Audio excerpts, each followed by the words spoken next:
Joe Schaeppi, welcome back to the podcast. This is the third time now, probably, right? Yeah, third time. Third time is the charm. Aside from maybe some of like the conferences and things we Yeah, do, like, I feel like do we stuff. started recording too late because we were just talking about very important topics for a gaming podcast. When to have your second child, uh, debating whether it's like two is bad but three is good, and you were talking about the psychological effect, and then five is kind of stretching it. I was at the five, so I'm just at the cutoff point. Like six is too late already. And then we were talking about being a good fighter if you have an older brother, because the older brother will beat the fuck out of you for entire, like you just have to become a better fighter throughout when you're growing up. So important topics. Exactly. Yeah, Yeah. as usual. So for folks who don't know 12 traits, and we're kind of touching upon 12 traits because this is the whole story here.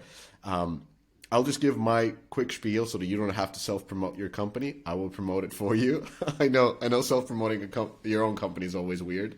And because that's what we do all the time. But just in short, 12 traits. I've used 12 traits for at least 2 years now. It's been fantastic in recognizing the audience you're making a game for, really allowing you to talk about your players even before you have your players and start designing your game towards those players, understanding deeper than the just demographic, understanding what those players enjoy in the games that they're playing, and then transferring that information into marketability data, and really kind of like using that targeting data to test out different marketing campaigns with the use of 12 traits. Like personally, I just actually ran some more marketability tests, and essentially every time we've been lower and lower and lower, and we use Geek Lab to measure our marketability. And the latest tests were basically like, they're like, we're not believing you, like we have to go in, and they're like, no, this is true. And then let's run like a long form test for a wider audience on Facebook, and still the test became like really good, just by understanding the audience and being able to consistently improve the message you're doing for your audience. So that's my tangible impact of using 12 traits with understanding audience and improving marketability. But what I wanted to talk about to you is a few things. One is 12 traits is no more. If you type 12traits.com, you go to Solsten, and that's another thing. And then I wanted to, of course, talk about the IDFA and like how everything that you guys are building is going to fit in the new world of less targeting. So where do you want to Where do you want to start? We can start with Uh huh. Solsten and the name change. Yeah, I can just jump in. Does that work? Or That's how podcasts do. Like it's like you're here to talk. I just I just tried to kick it off, and I'm here to ask all stupid right. questions. So maybe we started 12 Traits about 4 years ago, and the name happened very. It was a very subtle thing. We were in a cafe in Colorado, and Bastion, my co-founder, was like, how many traits do we measure on people, on players? And I was like, hundreds. One day probably thousands. But then the question was, well, how many like major trait categories do we measure? It's 12. We looked at 12traits.com. It was available. We got it. I was on a podcast with Mark Randolph, the co-founder of Netflix, a few weeks ago, and he was talking about how they named Netflix like, I don't know, it was like dog kennel. They named some like horrible name, and they're like, you know what? Let's name a name so bad that we're gonna have to change it someday. And we didn't want to do that. Like, we didn't want to go down that direction. We are like, well, if it's 12, we'll appear at the top of conference lists. There's a lot of kind of strategic benefits, but the plan to build the company was always more or less under the radar and doing it through referrals. I think one of the most important things whenever somebody's building a new project, a new company, is what do the people say? What do the players say? When our investors came to us and they said, how do you guys do sales? And we said, our customers literally tell each other. That's how we do sales. And I think for us, not focusing on brand in the beginning, which was hard for me, given I used to Hmm. be a UX director at McCann. So, brand is kind of in my blood. My dad ran a marketing company for 30 years growing up. So for me to kind of, step aside from brand and focus on just product and really creating a super high quality product that delivers tons of value, we wanted to sort of get everything else out of the way. And so that's what we did over the last 4 years was focus on building this tool that really enables game companies to deeply understand their audiences and then create heartfelt experiences for those people. And I think based on the logos and based on our retention, based on the clients we work with, we largely achieve that. But the sort of the vision and the mission of 12 Traits and now Solsten has always been, how do you actually allow technology to be better for people? How do you let it be engaging, playful, but healthy too? I don't think there's any game company in the world that's out there like, yeah, I want to just like fuck users over all day. There are some. And take their and I think those ones, and we might know the names of them, they all burn out too. Yeah. So even if they like realized it, their own selfishness leads to the destruction of their business, because it's not sustainable, right? Like anyone who's addicted to a game in the long run, they're not going to be paying money. Something's going to happen. They're going to blow out, burn out, whatever. Yeah. I used to head up UX at Big Fish Games, Big Fish Casino, perfect example. Like, we had to make that game so that it was better for people. You can't just like keep squeezing money out of users. It's not okay. So what, going back to the vision, which is how do you make technology healthier for people? That's part of why we're in gaming. There's more behavior in games than any other technology by far. We can learn so much. And so we knew we were going to rebrand at some point. And we started going through different names. A lot of what we do is very human. As long as you don't pronounce Solsten properly, if you're going the Swedish route, you say like Solsten. Then you're kind of veering off, I guess, with what we were intending. But when you say Solsten, there's that word soul in it, sten, stone. So it's got this solid thing. And there are these artifacts that Vikings would use to sail across the ocean and navigate, and they thought they were magical, but ended up being super scientific. And we actually, a lot of people don't know this, we started the company in Stockholm. We're in Minnesota, which is where most of the people from Sweden and Norway, half the country went 100 years ago.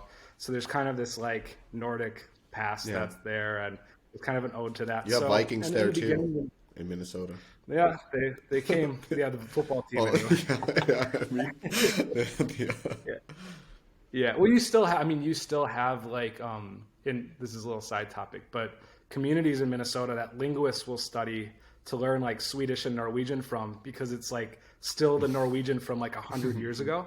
So it's like frozen in time. So if you like listen to Swedish here, people are like, what is this? And it's still like the same dialect from this little town, and in Sweden that's gone now. It's like a dead dialect. But it's kind of funny. So for us there's always been broader ambitions to, like, when we describe our product, people say, well, what is it? It's really the operating for creating heartfelt experiences, for creating experiences that resonate with people. And it's the operating system that you're going to go into, plug into. And if you want to do that, if you want to understand your audience and have technological enablement around that, and we're really entering the era of experience. This is, if you're just thinking about experiences right now and how you holistically understand your audience, you're still early. Like, you have a competitive advantage if you're doing that at this point. 5 years from now, 10 years from now, the companies that are the best at that will be the brands that we're thinking about, that we're talking about, the games that we're talking about. So, it's still early on. And for us, creating a name that, we're from this space, not just within games, but also beyond games.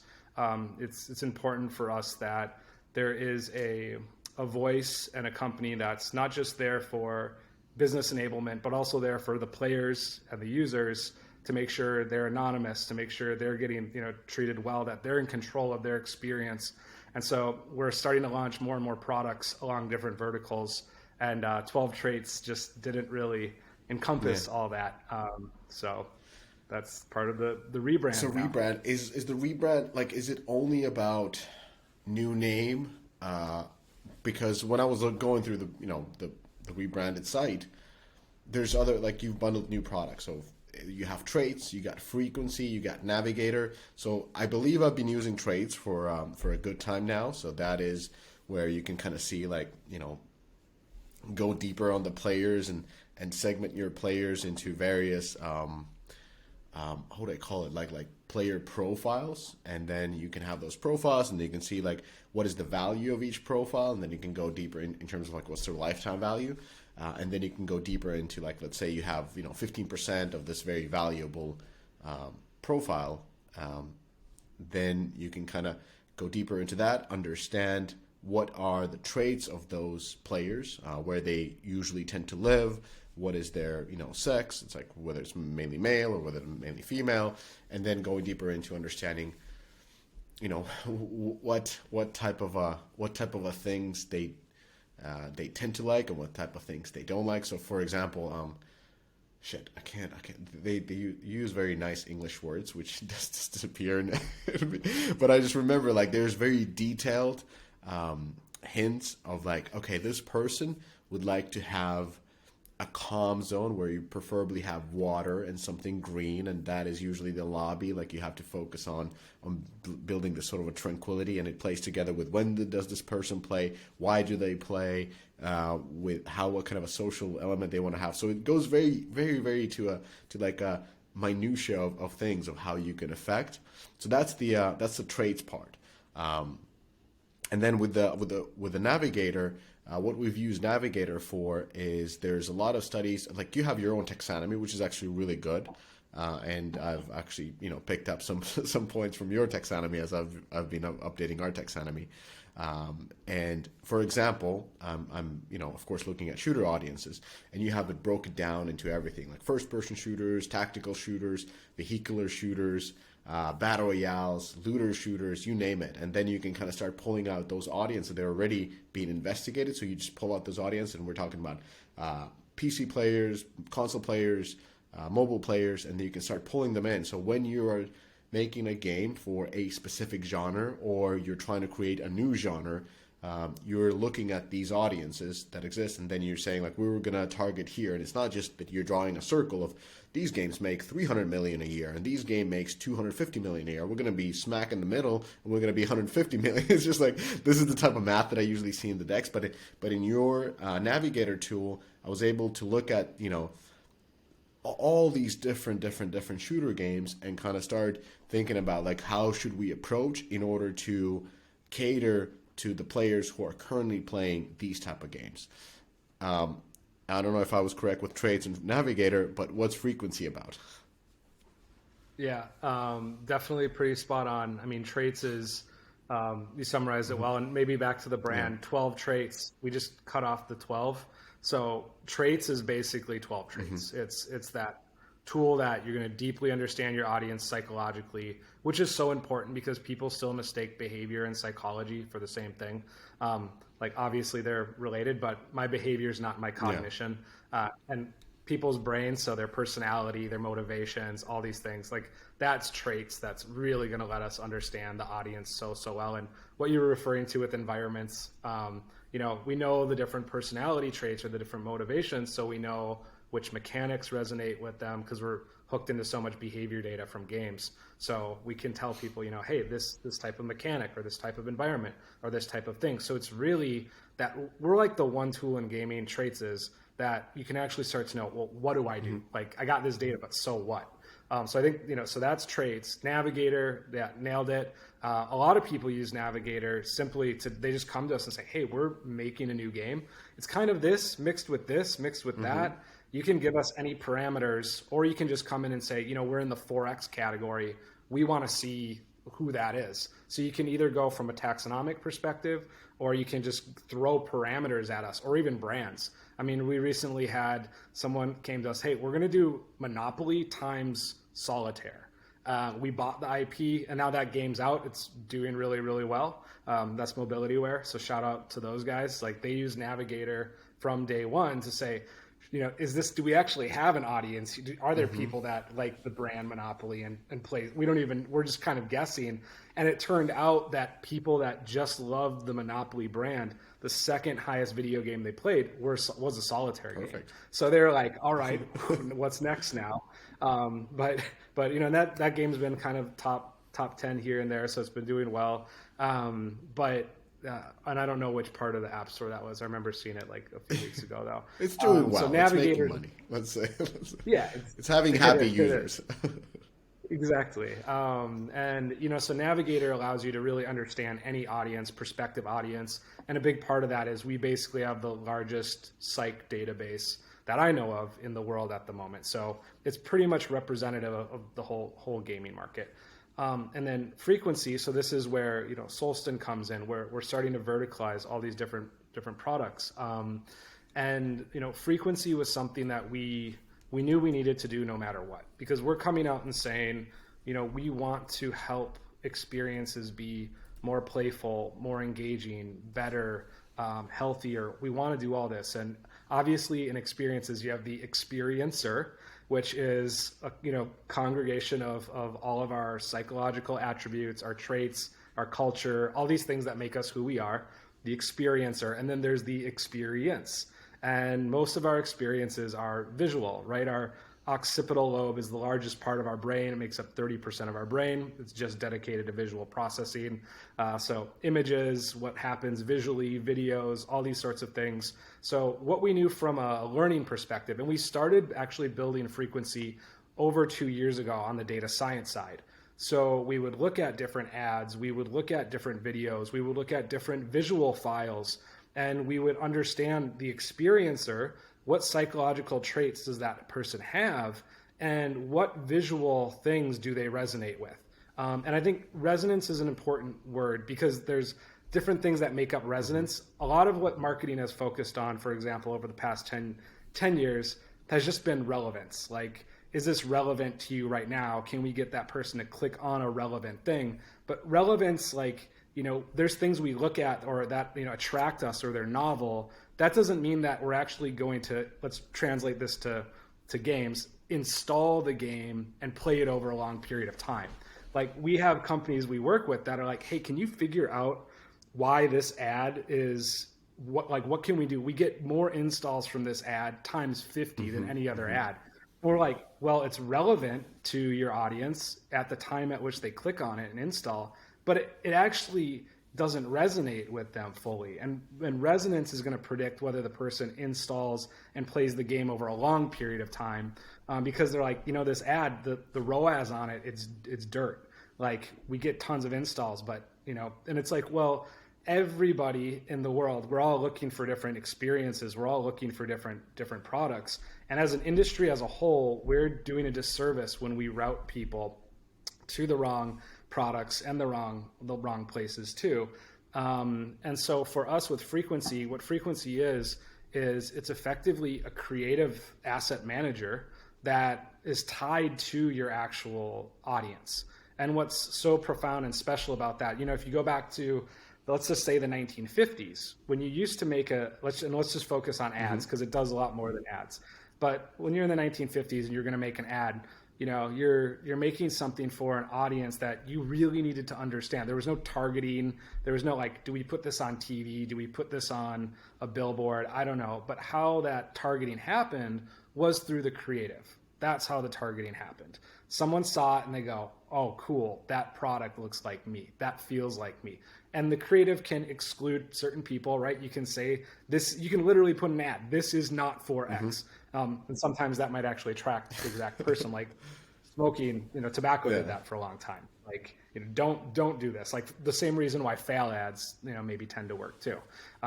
So there's certain, ways we attract people and use different creative to attract people. And obviously like with IDFA deprecation and what was happening there, that was the moment where we realized it's time to actually productize the intelligence that we'd been training for a while, which was, how do you match visuals, different visual stimuli to a human being, to what resonates truly with a person. So what frequency allows you to do is upload any image. This could be game art. This could be like a product you're going to do an offer in a game. You have a new character, you have a new skin. So frequency gets used for that. It gets used for, you can upload videos, you can upload images. And what our AI does is it tags the image or the video.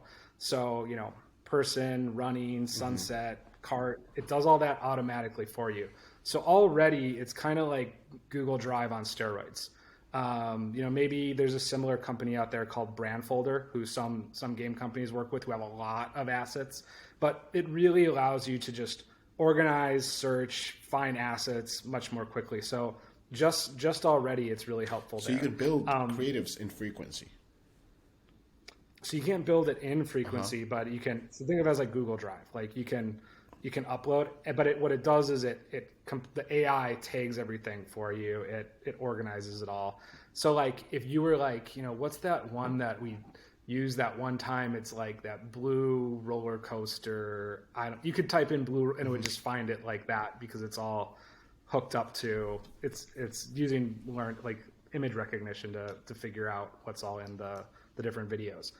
The core part that's unique to us, that you can't get and probably will never be able to get anywhere else because of traits and because of Navigator. Whenever you have a Navigator audience or a traits audience, you can hook that up to frequency. And what that allows you to do, I think like when we were at Slush, we did this thing with Angry Birds, for example, where we uploaded a visual of Red, the red angry. I mean, but for the audience, I know the Red. I guess his name's Red. Yeah, very creative. Yeah, spot on. You guys got that one right. So there's one of Red, which this was kind of funny. There's one of Red like in his hockey skates or whatever, and there's another one of Red that we got from Rovio that was like skiing, so he had some ski stuff on, and you can upload those and you can actually delineate your different audiences. So if we wanted to look at like Angry Birds globally, the Red that was with his skis actually resonated more with the global audience than Red with the hockey skates. Surprise. But we just created a micro segment of the Finnish people that play Angry Birds, and the hockey skate Red resonated more with the Finnish audience. Of course. But then when you're sorting this stuff, you can actually see like out of your whole creative library, like I just want to sort by resonance for my whole audience. And what actually resonated the most was the green pig with this like kind of Mai Tai in his hand, or this cocktail. And I joked about it when we were at Slush on stage and said, maybe you could just, put him on a beach on a vacation, like put Red there with like a drink. And I went on my phone the week after, and there was a picture of Red on the beach with a cocktail that was there. So what it does effectively is it's able to help you break down what a creative is before you've even done A/B testing, before you've done marketability testing. You can already predict which creative is going to resonate the most, either with the people that are already in your game, if you're launching offers, if you're launching new skins, things like that. So it's like precognition. It already knows that. Or if it's an ad, what we're basically going to do is we're going to make A/B testing obsolete. Because we have all this psychological data and we have all this creative data, you won't need to test ads anymore. You can just put them in frequency and you'll see, here's my high LTV persona 1. This is who we want more of in the game. I did like 7 different ads. This one works the best. And what's cool is there's a creative builder. So you can actually go in and, let's say like you wanted to replace the Mai Tai with a can of beer. You could delete the Mai Tai hashtag and put in beer, and you could see if that boosted resonance score for that persona. So it really basically it's a way to predict. So how much have your clients been using the frequency, and like what kind of results have they been having, especially in post IDFA?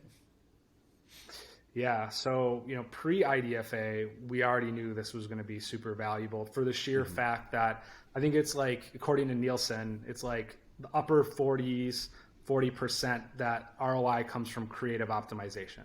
Like it's something like 9% is from targeting. It's just targeting is more measurable. So we already knew that the majority of your ROI on marketing comes from creative optimization.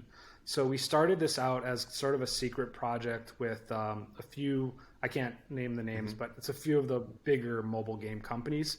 And we were using this with them. And we were seeing all the typical, the thing we focused on with training this was specifically just ROAS and LTV. We wanted to see, are we getting, good ROAS and LTV over time? Are the people that we are acquiring, are they high quality installs that on day 100, on day 200, they're still a part of the community, they're still a part of the game, like really focusing on that. Rather than just driving down CPIs, rather than just driving down, oh yeah, our day 7 retention's great. Okay, fine. That's great. It's a good KPI, but what about day 30? What about day 60? What about, day 100? And so we train the models off that for the first year and a half, and the results were awesome. Even with like, and back then the models were okay, like they weren't perfect because we still had all the psych data, but we hadn't amassed tons of creative data yet. There's a lot out there, but bringing that together. And so right now we kind of cut it off. We have 6 customers that we just brought on that are fully using it. We haven't opened this up to the world yet. So those 6 customers that are using it, every single one of them is just like, this is from the future. Like it's, Zach from Mobilityware was actually, because he's the VP of marketing over there. He was just like, literally, where has this been my entire life? Like, this is ridiculous. So, we're going to be doing a global release in the next 3 to 6 months where everybody can start to get their hands on it. We're opening up to, if we've worked with you in the past, we're opening it up to people that we've worked with. And because we don't want this to just be like, wow, this is awesome. For us, what frequency is really about is stepping into something and going, wait a second, like this feels like when I went from MapQuest to Google Maps. Like this feels like a quantum jump in technology. And so, we know the data science is solid. We know that part's really good. And now it's just really kind of with the current customers that are there, ensuring that we can keep this going over time. And so what happens now is with creative specifically, it's like 19 out of 20 will just knock it out of the park. But as data science and AI goes, there's like one that's like, well, that was a curveball. So there's a bit of supervised learning that still needs to take place. And we want this to feel just really spotless. But at the same time, the customers that are using it are, they're basically like, yeah, we don't use anything else anymore. Like we don't even do A/B testing in Facebook because it's just like, we're just here. That's insane. We don't have to spend money to do that.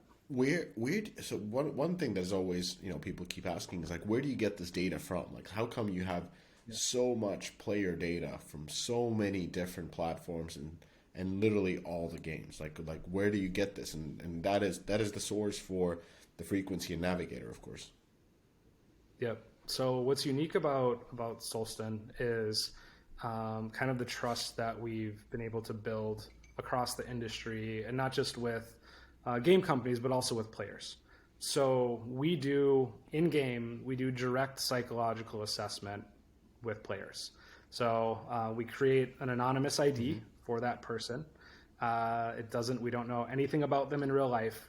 We don't know who they are. What they have is that anonymous ID.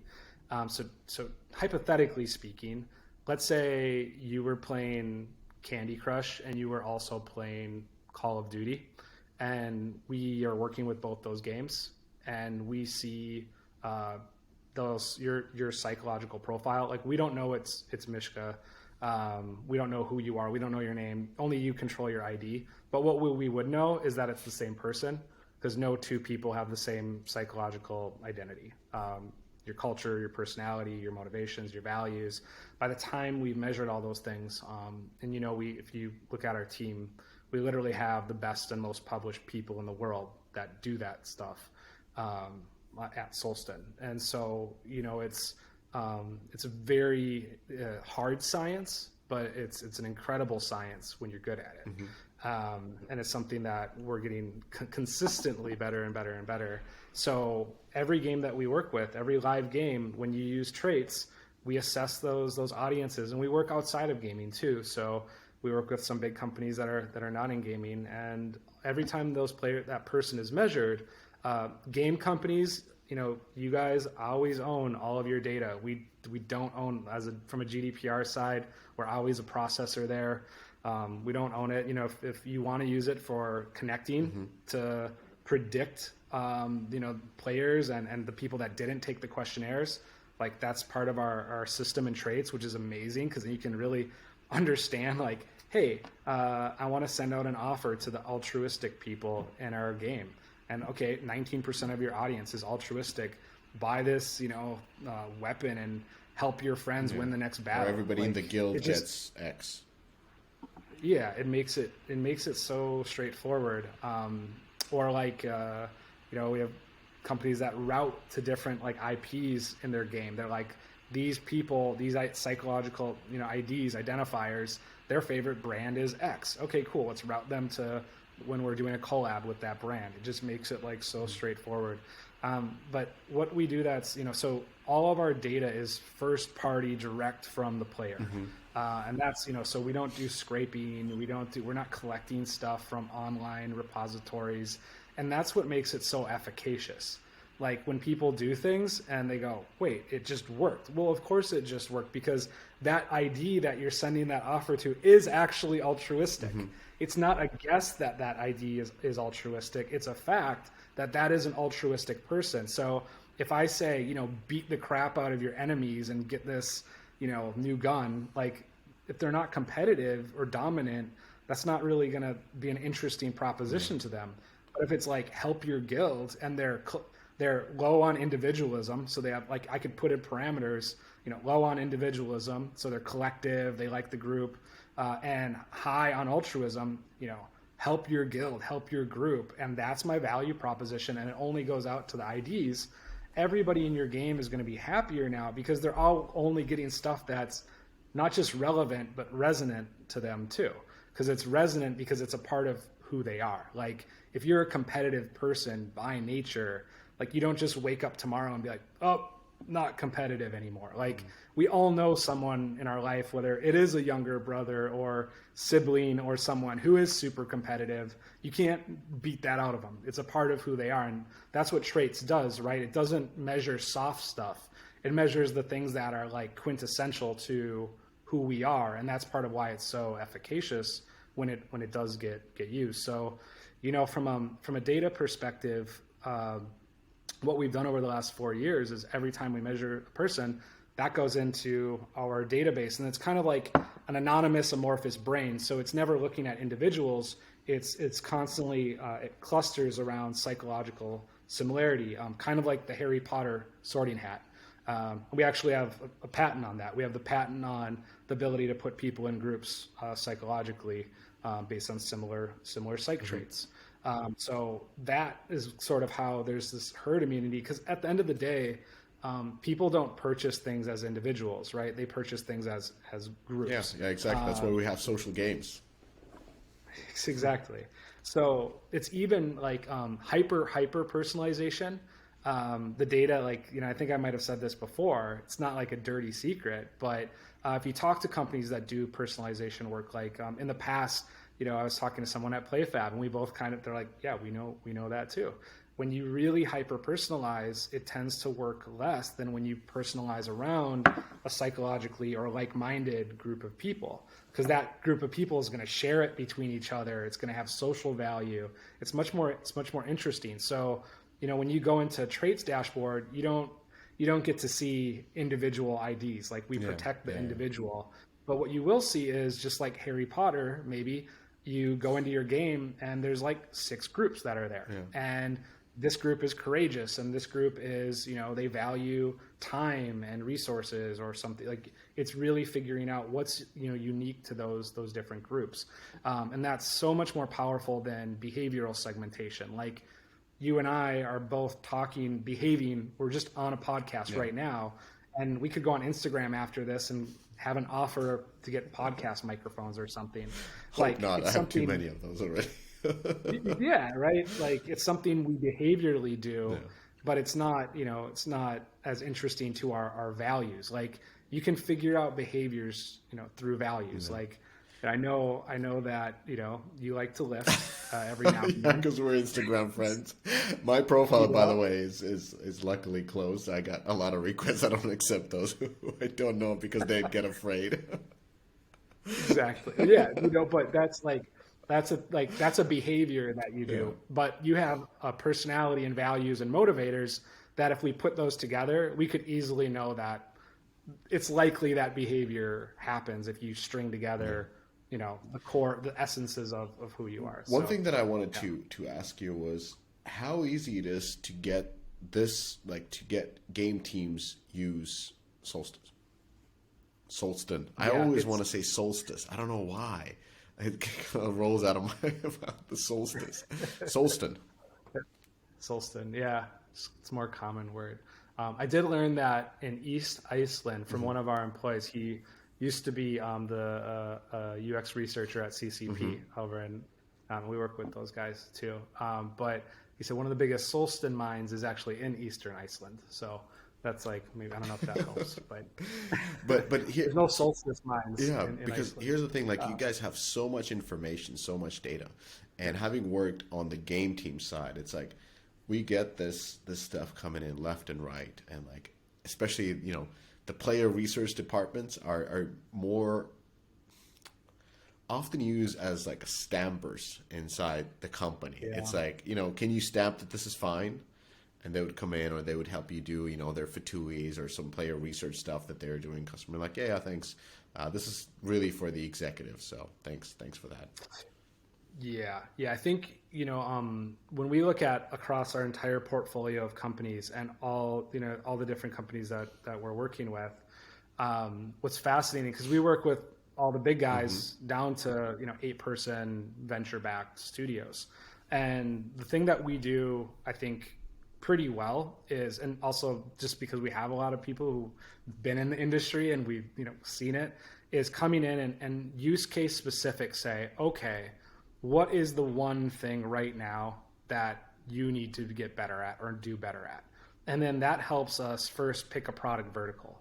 So, if we have a live game, it's been out for a while and we're like, we need to refresh the audience. We need a new audience. We need to get our in-app purchases up. We need to, okay, traits, great.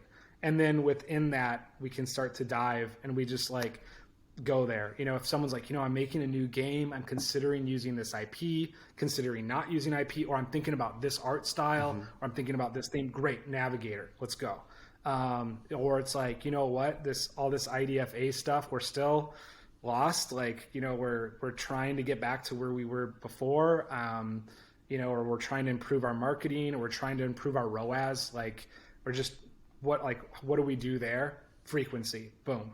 So, or, we're sending out offers in the game, or we're coming up with new skin ideas or new sort of, item ideas, frequency, boom. And so, really what happens from that point is you talk to us, our customer success team is great. You basically have a personal advisor there that's worked with a lot of different game companies and is able then to think of it as like going into the ER. And I think it's like, if you go to the ER, right, there's tons. If you think of all of the prescriptions that they could give you, if you think of all of the tests they could run on a person, it's an obscene amount. And what we see a lot of companies do, and even bigger game companies, their research teams, their data teams are sitting there like basically looking at what is every single pharmaceutical or every single test we can run, and then they're lost in the data. And they don't really, and because a lot of times some of those people have never worked on game teams, and it gets lost in translation then. Like you said, it might be, hey, can we get the stamp of approval? And what the stamp really, what we're really asking for when we send things to research is, am I going to use my development time as my research budget? Because my team of developers is expensive and I need to get this game out and I need to get it making money.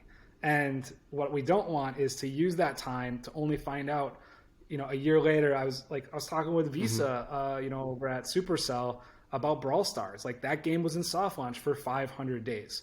Most companies can't spend 500 days to keep a game in soft launch. Like, most companies do not have those resources. And even like if we had worked with Brawl Stars, if they said, can we pull a Navigator audience? a lot of the stuff they figured out that made it work, they would have known hundreds of days before if they pulled the Navigator audience on that. So it's like, yeah, I'm so happy that Brawl Stars ended up working out in the end, but why wouldn't we all be happier if we could hit our market audience much earlier? And so, yeah, from a game team perspective, what we we're kind of like that ER doctor that comes in, you're, this hurts, that hurts, you're cut up, you're banged up. Like, what you don't want is somebody doing stitches on your arm. Like, yeah, you might need stitches, but if you got a broken femur, if your femoral arteries bleeding out, not to get, vulgar or gross here, but like, that's what needs to be addressed. And sometimes people don't know that. And so, working with us, what you're getting effectively is you're getting that, here's all my data, here's all my behavior, and behavior is noisy. But then when you're able to distill it to the psychology of the person combined with whatever KPIs you're trying to optimize around, all of a sudden everything unveils itself, because we literally know, oh, hey, this has happened in ads before. Hey, your your most engaged people, the highest ROAS group, are ridiculously high on empathy.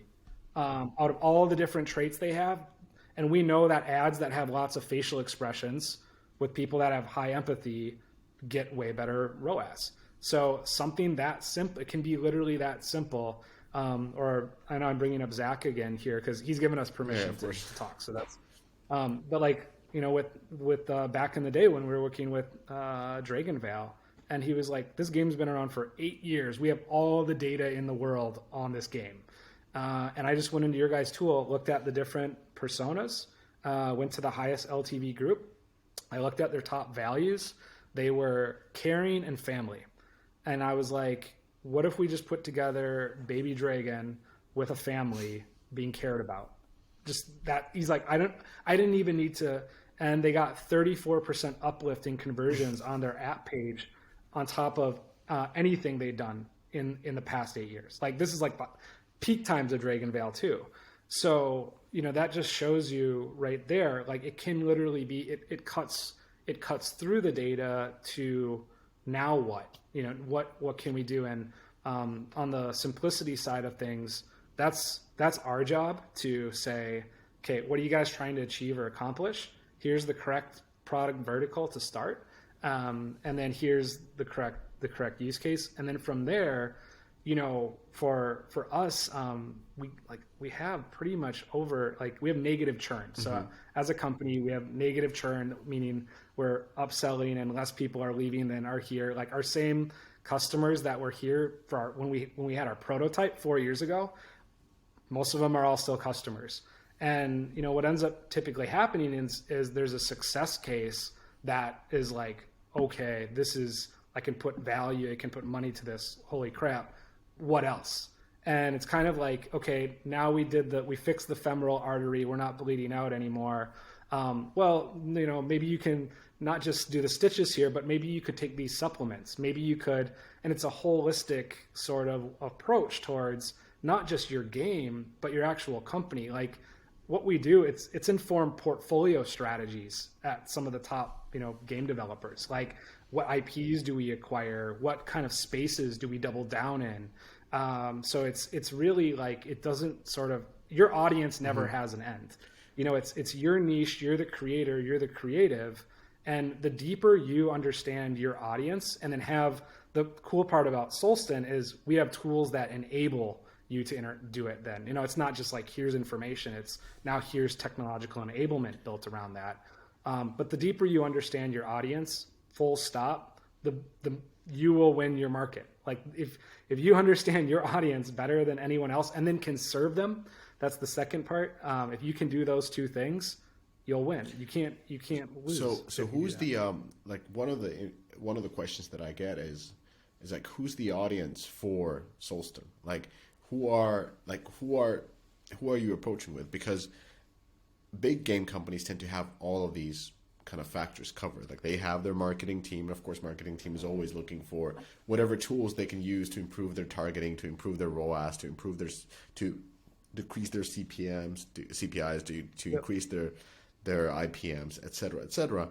And then you have the market research teams, and you have product marketing teams, etc. So when you're offering this product that now has 3 different verticals, like who should the game teams be thinking of? Like who's the main user of this, or should they have multiple main users? Like how do you approach this, and how do you bring these tools? So I mean, out of the top 10 grossing gaming companies in the world, 8 of them work with us.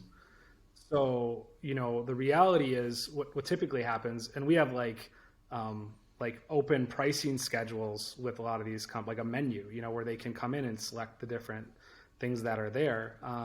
And so, when it comes to the real big guys, what typically happens is they go, we have a whole team dedicated to that. Like I talked to the CSO at Activision, and then he goes, no, we don't.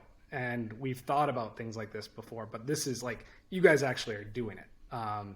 And so, and it's usually people that, this was like maybe a year ago or 2 years ago, where that's part of the name Solsten, is people thought it was magical. It ends up being a scientific object. Like, we've been incredibly scientific from the beginning. It's just a matter of time. The great thing about science, right? Like Neil deGrasse Tyson says, like, whether you believe in it or not, it's still true. So like when we were building this, like if people didn't want to believe in it, that's fine, because the science was there. So eventually it's true. But so with the bigger game companies, it's really, your team, what's your team working on? What are they working through?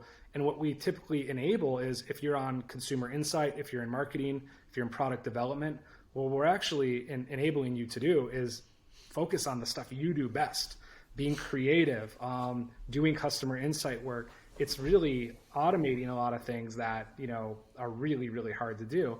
And then let's skip down to like a 8-person game company, like mainframe guys. They use us quite a bit across the board. So we can do, like, we have integrations with like Playtest Cloud, testing assets, testing resources. So you can actually know like which personas tested well in different scenarios. And so, when people come to work with us, it's typically, it's someone coming from marketing who's saying, I want to increase my ROAS. I want to do this. It's someone coming from product saying, I want to create a better experience that's more engaging, improve LTV over time. It's someone coming from consumer insight who's like, I'm just tied, my hands are tied, I have limited resources. And consumer insight's the funny one for us, because we either get people that are like just in love or like obsessed with what we do, or like, I don't want to say like, oh, fuck it, I'll say it. Like it's almost a fear, because so many consumer insight people have been put in a corner and separated from game teams, and they feel like they're holding the information. Yeah. And so that's something we work through. But really, we are a product for the game team and for the marketing teams, full stop. And then on the smaller, kind of mid-sized to smaller game companies, usually CEOs, founders. Yeah, they're just super interested, and they want to be part of everything. But that's what I was kind of leading towards, is that in a way you are competing against internal teams inside the company. So yes, you want to help the game team. Yes, you want to help the marketing team. But sometimes sometimes you can be seen as somebody who will, not abolish the internal team, but definitely hurt their position, because now I'm using this tool instead of using the service of my market research team, for example. Yeah, and I think that's one of those. It's like I remember when I was a kid, I think there's this movie called Tall Tales, and it's like John Henry's like pounding the railroad stake and he's racing against the machine, right? And then I think the machine finally beats him, and it's like this kind of like sinking moment. Yeah. And I mean, this is just the natural process of technology, and we do know that in the end it creates more jobs. So there's 2 ways that leadership on the consumer side, on the market research, on the consumer insight, on the user research, there's 2 ways that leadership see what we do. And this is innovation in general, isn't it? Like, one way is, oh my God, this is the future. We literally had one guy come to us and say, in 5 to 10 years from now, I get it. it's not going to be like everyone's going to have to use Solsten, and it's going to be the companies that know how to use it best that are going to compete well. I mean, it's Solsten, or it's if you, I don't know, figured out how to do what we did otherwise. But we know that even the big guys that are out there, no one's doing anything close to the magnitude, and they couldn't either, right? Like even if you were Activision or Tencent and you took you psychologically assessed your whole audience, you're still missing the whole rest of the gaming market, which, I mean, we have that holistic view. And so, with the folks that are out there who think that we're taking their job, so we have data on this. When companies use Solsten over years, their amount of UX hires significantly increases. Yeah, they want to move research, the tool to somebody own the tool, and who better than somebody who with a UX background. Yeah, and so UX jobs increase, consumer insight jobs increase, and what's also interesting, we did a market analysis on all of the kind of, well, let's just say like top 200 successful game companies, and looked at their growth over the last 2 years. And we just went on LinkedIn and looked at how many UX research and UX design roles do they have. And companies that had more UX design and UX research roles, which we can distill in companies that deeply care about understanding their audience and applying it, they significantly are growing faster and outperforming the companies that don't. So, it's kind of, it's like we're in an experiential economy. Of course, if you can compete on experience better, you're going to get there. So, we do realize there's, I would say last year, early in the year, was a lot more of those breakthrough moments. Like we had someone at one of those top 10 literally bashed us in a meeting with all of her executives. And a week later came around in a call and said, I need to apologize. Like, we don't do any of this. We can't do any of this. And I felt like all of a sudden, like, wait, this is all my job. And I got overwhelmed and was like, who's this other company doing my job? She's like, then once I took some time to really, I started realizing all of the things I could do if I got to know you guys and got to know the platform. And now we work with them and everything's great. But there is an ego moment, I think, when you were the best hammer guy, and then something comes along, a steam engine, and like one hit nails the train, the rail from the train track, nails it in there.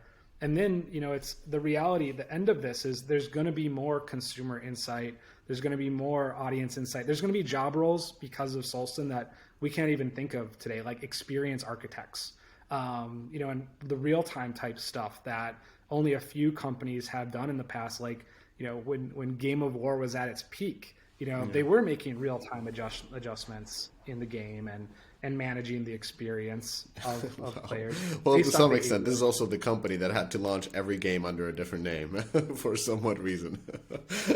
And that goes back to, that's back to the addiction curve, right? Like, you can squeeze money out of people, but that's not sustainable. It's not helpful. And mostly, like, I think most games need to think of themselves as like, how are we being regenerative, right? Like, how are we not just like making money, but actually the users and the whole ecosystem is growing upon itself. Of course. And that means you have to like understand the people that are there in your ecosystem. And I mean, you can look at 2 first-person shooter games that have very similar mechanics, and we work with companies like this, and the audiences are completely different.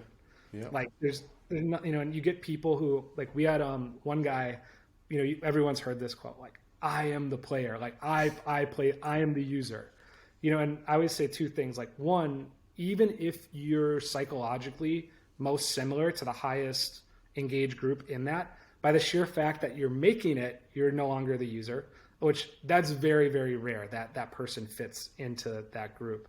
What's more common is we'll typically see in a lot of, especially like more hardcore or mid-core games, there's usually like a 5th or a 6th persona that makes up like 2% of the audience. They tend to be like lower LTV compared to some of the other groups. And like, we literally had a CEO of a company we work with. He was like, that's me. Like, I'm that persona. And he's like, I just had this like blow my mind kind of moment, because I realize I judge how good the game are when we have our sessions and we play as a team and we give feedback. I judge this game based off of how I feel about it. So I'm kind of speaking for this fifth persona here, which is not the audience that is the largest market audience from, they know that from Navigator, that has the highest LTV, per person. So he's like, I'm actually leading us down a path where I'm limiting our market size because the game design choices is focused on that group. So, full circle, I think it's like, a lot of people ask like, well, what can we do with Solsten? And it's like, well, where can your imagination go?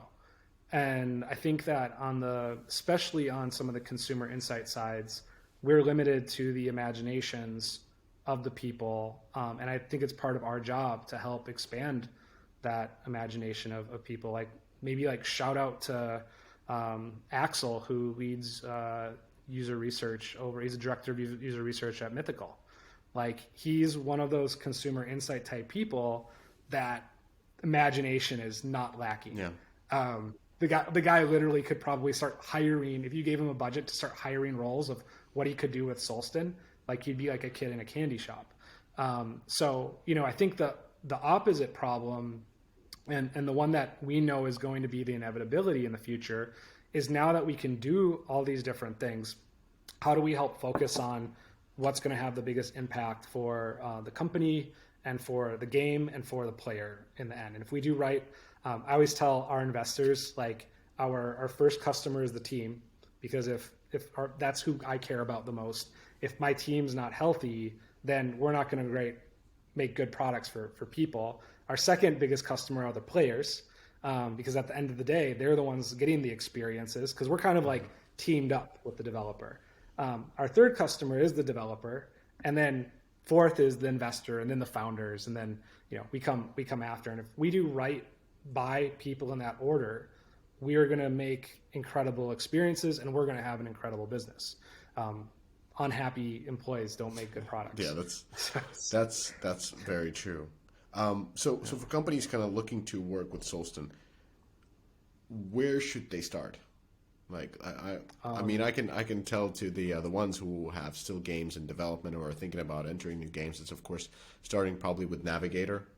That would be the easiest one, because you can simply just purchase the audience data on different genres that you're trying to target, and that would allow you to start positioning against against the market, and like, what are you doing? And of course, you're going to use the Sensor Tower or other platforms that will allow you to gauge the market size. But before that, you already know the audience, and you can kind of say like, well, we're going to take 20% of the whole shooter audience because that's the size of the markets we're targeting. So now you have the market data, now you have the audience data, and then you can start really designing against that. For what about other companies that already have games in development or perhaps live games? Yeah, I think the important thing is it's never too late to start with us. And more often than not, like we've had a couple of game companies who are customers of ours now come back and say, shit, I wish I wouldn't have held off for that whole year. So I think for, if you're building something new, whether you just started, whether you're scoping, whether you're almost done, like getting Navigator, it's so easy to get on board with it. And so you just, go to it's getsolsten.com right now. So you just go there, hit in the upper right-hand corner, demo, there's an email. You can literally send an email. Someone will be in touch with you very quickly. What's nice is some of our customer success people and salespeople were formerly at companies like App Annie and Sensor Tower. So they can, if that's what you've been using, they can make it very easy for you to understand. Like, one of them said like, it's not even, you can't compare. It's just night and day. Like, that's why I'm here. I'm giving people useful stuff. Yeah.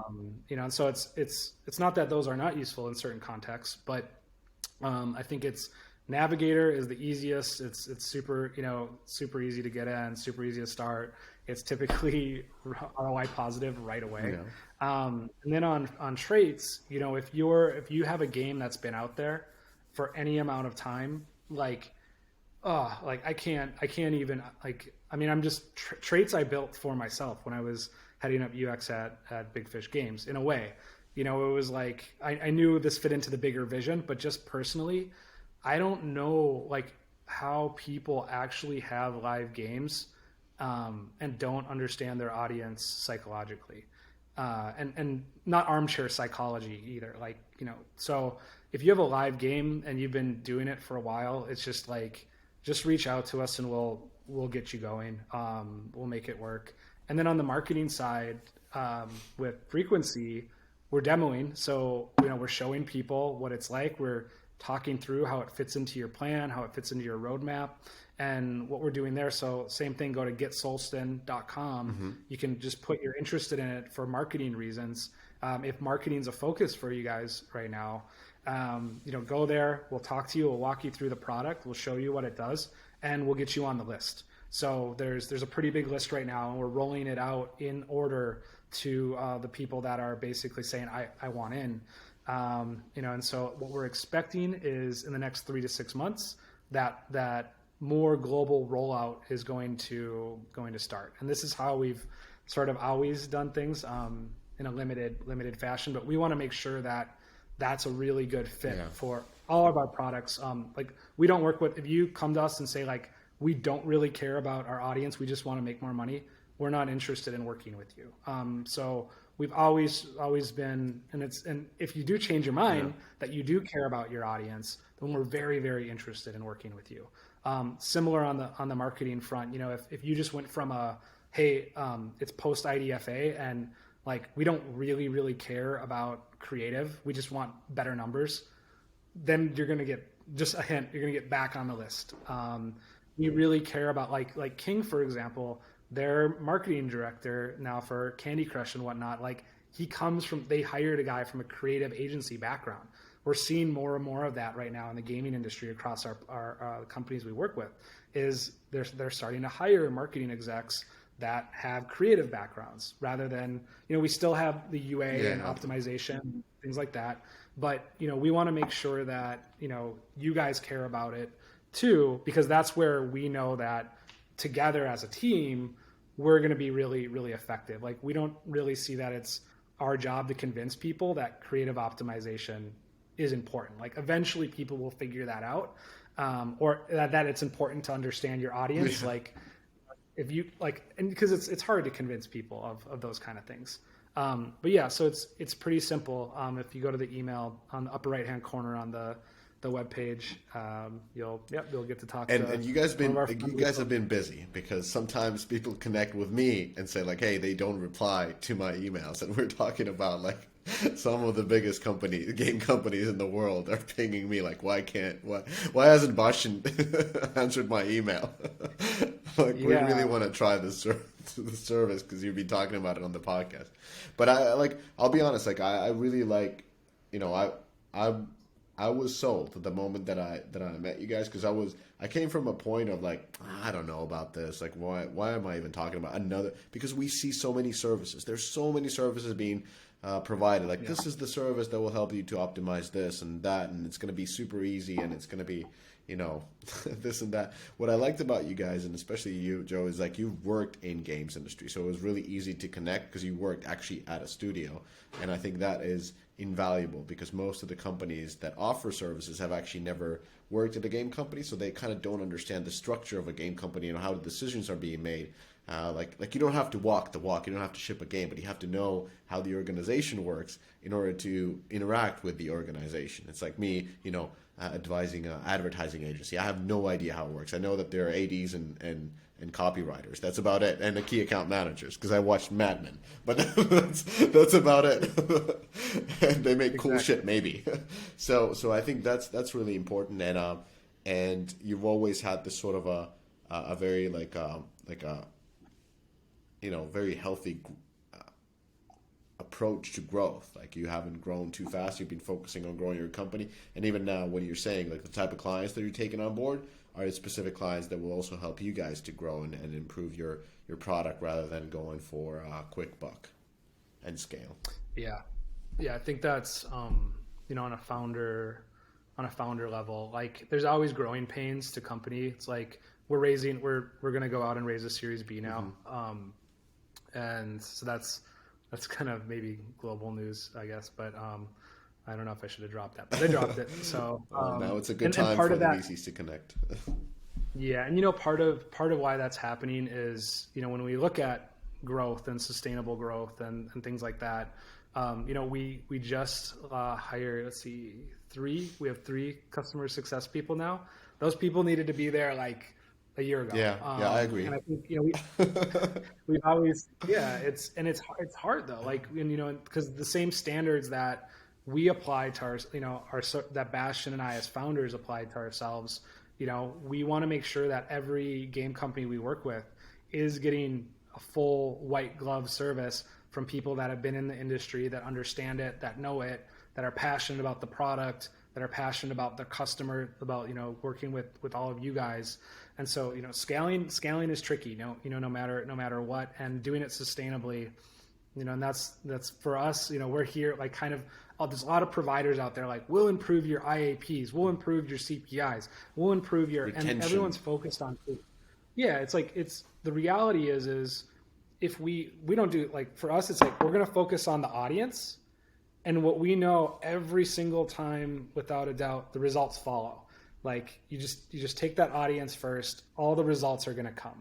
And so and the CPIs, the KPIs, the whatever eyes are out there, all those different things we measure, ROAS, and those are going to happen. And so, the things that like, for example, at Big Fish that we cared about for certain games, the certain KPI, like there's other games where we didn't care about some of those same KPIs. And every game company and game studio, I think that's what's special about the game industry is they're so unique. Like there's no two, even like, we like when I was at Big Fish, we'd say like that team's like cats, that team's like dogs. And there's a reason why those teams have been together for like 10 years. And they work. They make good games, like when we keep those teams together. And I think it's, for us, it's taking that personalized approach, going in, enabling that, and then for us, ensuring that we're doing right from a growth perspective, bringing on the right people, building out operations in Europe, US, probably somewhere out, in Asia in the future.